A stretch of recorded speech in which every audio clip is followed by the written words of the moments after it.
you get one of your players on the development team, you have beat the MMO. So since this was such a small game and it was really one developer, he would take people who played the game to help him develop the game, which I thought was really smart because he would get free labor that way.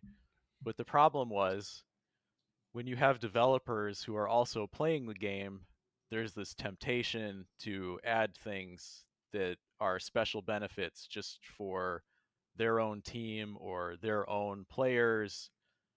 And anybody who joined the development team was required to promise that they wouldn't do that. And I had this guy in my guild. He was required to leave my guild, which most people were not required to leave their guild, but he was required to leave my guild because of the reputation that my guild had. The other people on the development team said, we don't want anybody in his guild on the development team. If you're going to join us, you have to leave. So he left. And then he sent me a message and he said, hey, guess what I'm working on? I'm doing this just for Rich. And what it was basically a secret cave that had everything you needed to do to produce.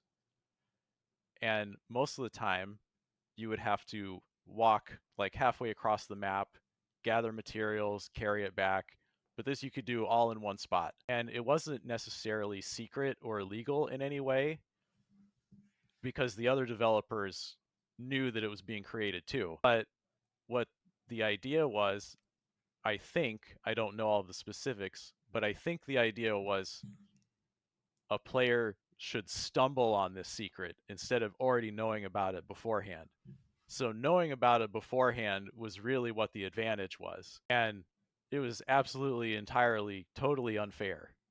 There's no other way to put it. And I actually think I quit the game shortly after that because I felt like I beat the game at that point. That's the ultimate, you beat the MMO. If you get one of your players on the development team, you have beat the MMO. I don't think there's any other way to actually beat an MMO, but that was pretty much what I would say.